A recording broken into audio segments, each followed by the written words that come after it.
that is chapter number 11. In this chapter, the name of chapter that is dual nature of radiation and matter. Now what is the part that we have to study in this chapter? That we will start from Maxwell's equation of electromagnetism and Hertz experiments on the generation and detection of electromagnetic waves in 1887 strongly established the wave nature of light. So here we can say that the wave nature of light.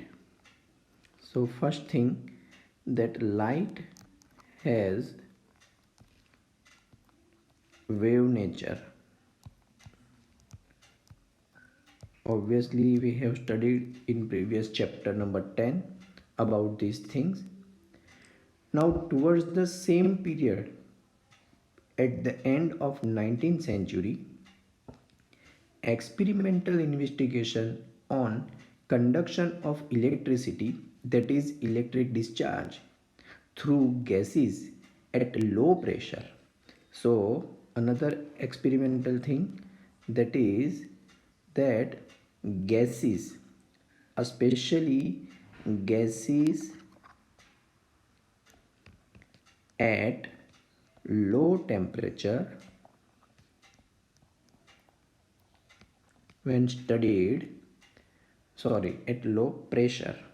So here we will say at low pressure,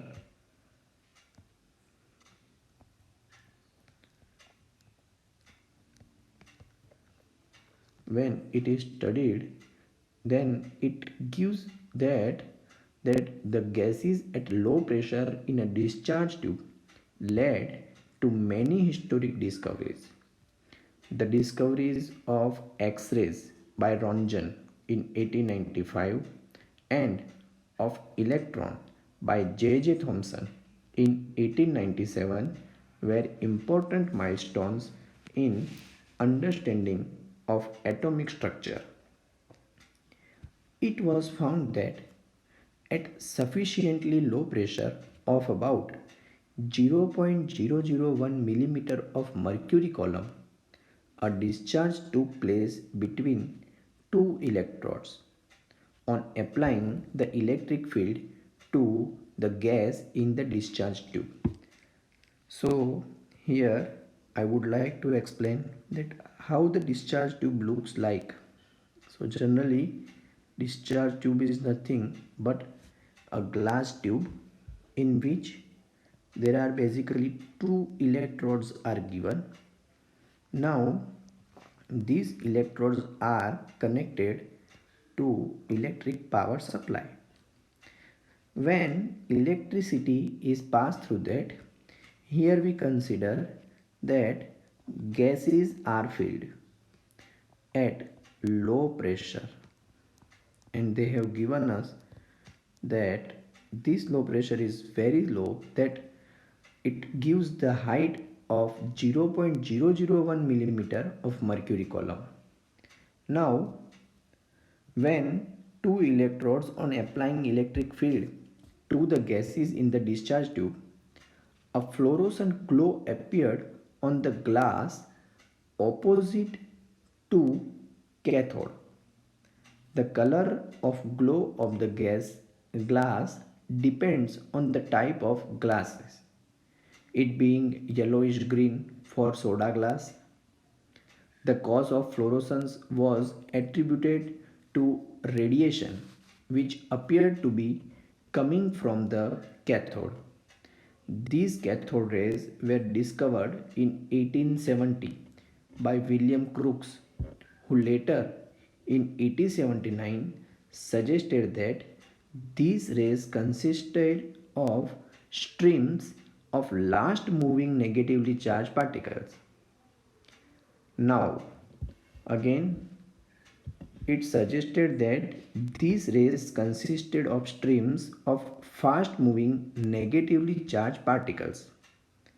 The British physicist J.J. Thomson confirmed this hypothesis by applying mutual perpendicular electric and magnetic field across the discharge tube. J.J. Thomson was the first to determine experimentally the speed and specific charge, that is E by M ratio. So E by M ratio is called specific charge.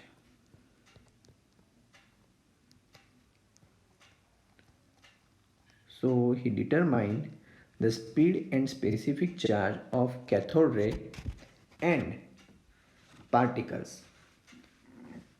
They were found to travel with speed ranging from 0.1 to, we can say, that is from 0.1 to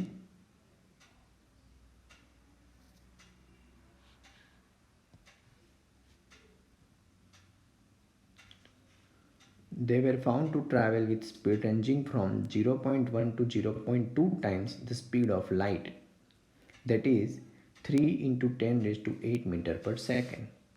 So we can say that here they found that the speed of this particle is about 0.1 to 0.2 times the speed of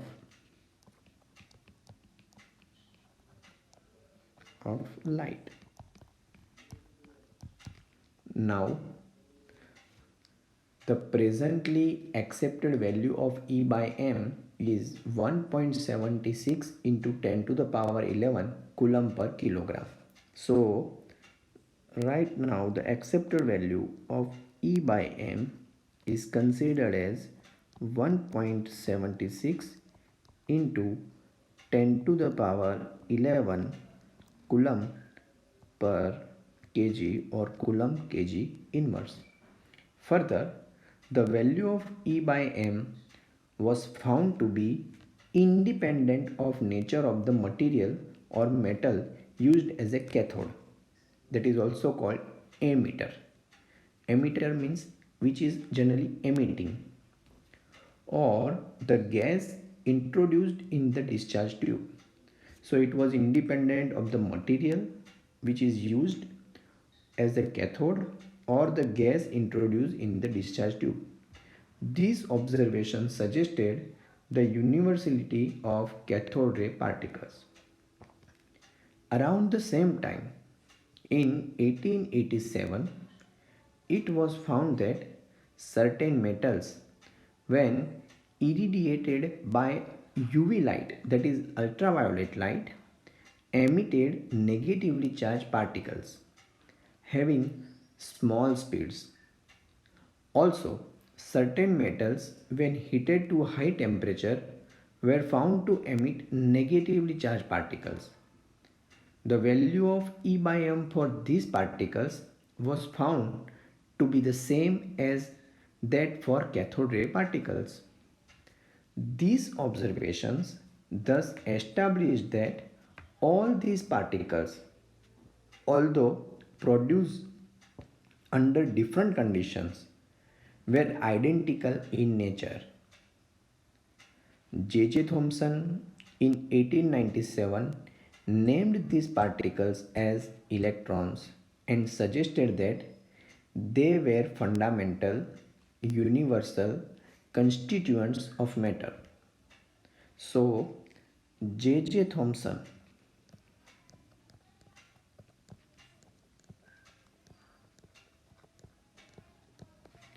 in 1897 gives name as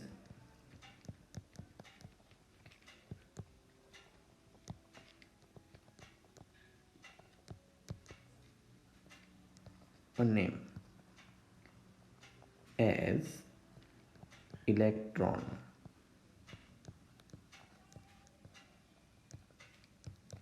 and also suggested that they are the fundamental particles. For his this discovery of electron through his theoretical and experimental investigations on conduction of electricity by gases.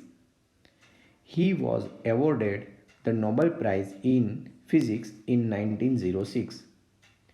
In 1913, the American physicist R.A. Millikan performed the pioneering oil drop how electrons are emitted from the given surface. So for that we will go for the topic that is given as a name, that is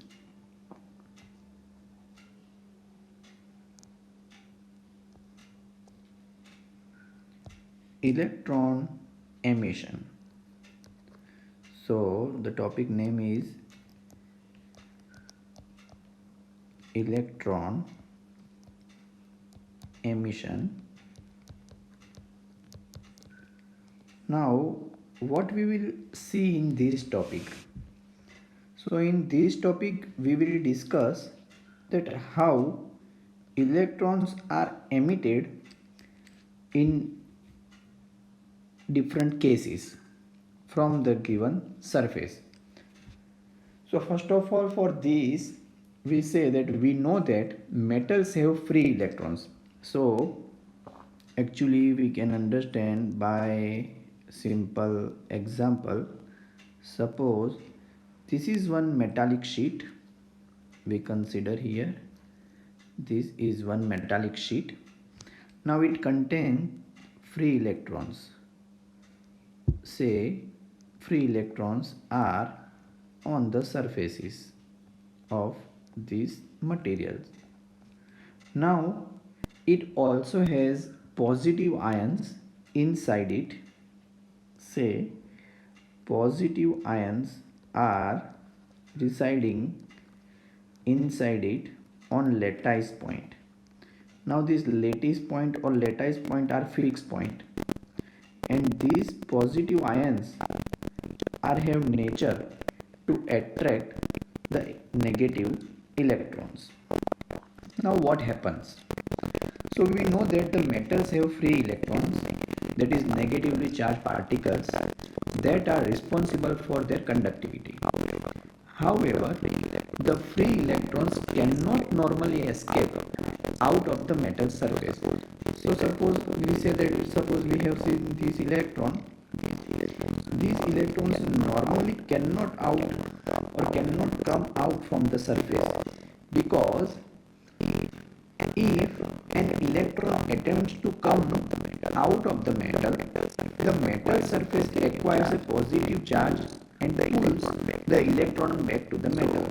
So it will pull and it bring it back to the metal due to this positive charge. The free electron is thus held inside the metal surface by the attractive force of the ions. Here with the red color was the red charge positive charge. I have shown the ions. Consequently, the electron can come out of the metal surface only if it has got sufficient energy to overcome this attractive pull. So here we have seen that this electron wants to come out, but due to the pull of these ions it comes back. So if we provide more energy then this pull, or we can say that if electron gains some energy from external part, that it can overcome this pulling force, then they can come out. So a certain minimum amount of energy is required. So we can say that a certain minimum amount of energy is required to overcome this attractive pull.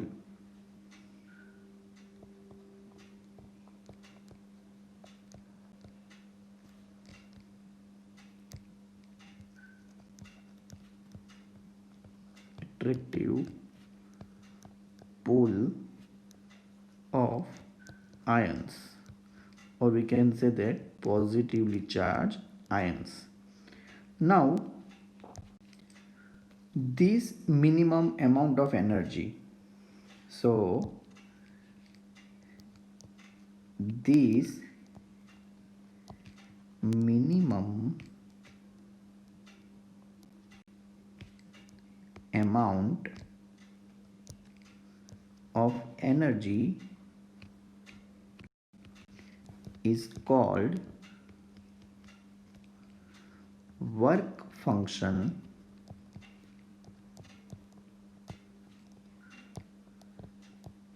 of metal. So it is called work function of metal. We can remember it by the term, that is work function, and we have to remember this term. Now, a certain minimum amount of energy is required to overcome this pull if electron wants to come out from the surface. This energy, which is called as work function, it is generally denoted by phi 0. So the symbol for it is phi 0 and measured in electron volt. So measured in electron volt. So it is measured in electron volt. Now we have to understand that what is 1 electron volt. Actually we have already studied it, but again we will discuss about it, that what is 1 electron volt. So 1 electron volt is the energy gained by an electron when it has been accelerated by a potential difference of 1 volt. So that 1 electron volt is equals to 1.602 into 10 to the power minus 19 joule of energy. So it is again repeating, 1 electron volt is the energy gained by an electron when it has been accelerated by a potential difference of 1 volt. So here we can write it that it is the energy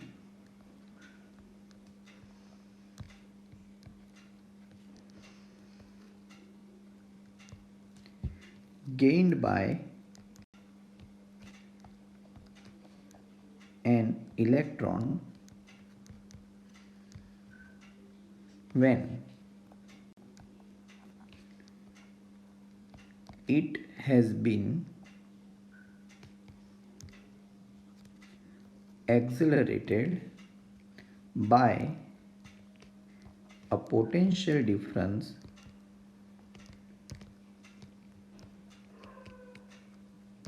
of 1 volt.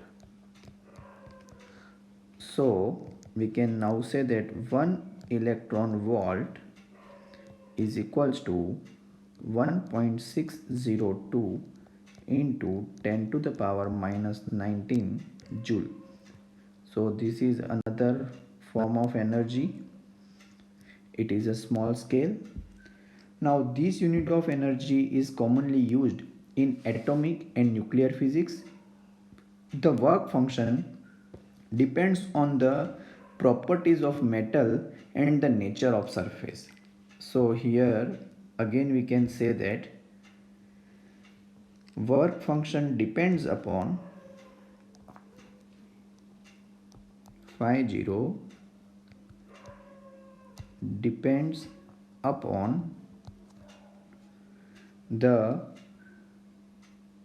property of the metal. So it depends upon the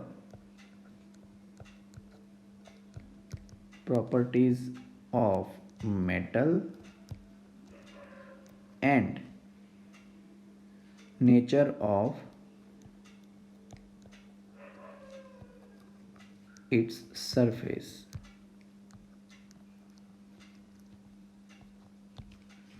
Now, the values of this work function are sensitive to the surface impurities. Now, the minimum energy required for electron emission from the metal surface can be supplied to the free electrons by any one of the following physical process. So now we want to learn that which are the processes through which we can get electron out from the given surface. So there are basically three processes of emission. So processes through which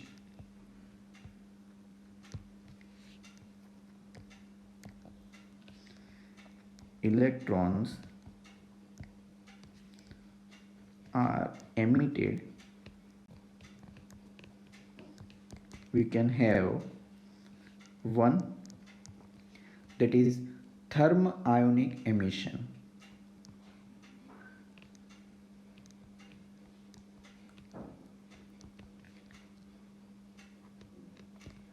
Now in this type of emission, we can say that like a bulb type of arrangement is there. In this bulb type of arrangement, when we heat this filament, then through that heating the energy or electrons are emitted. So by suitably heating, sufficient thermal energy can be imparted to the free electrons to enable them to come out of the metal. Second type is called as field emission. So second type, that is field emission.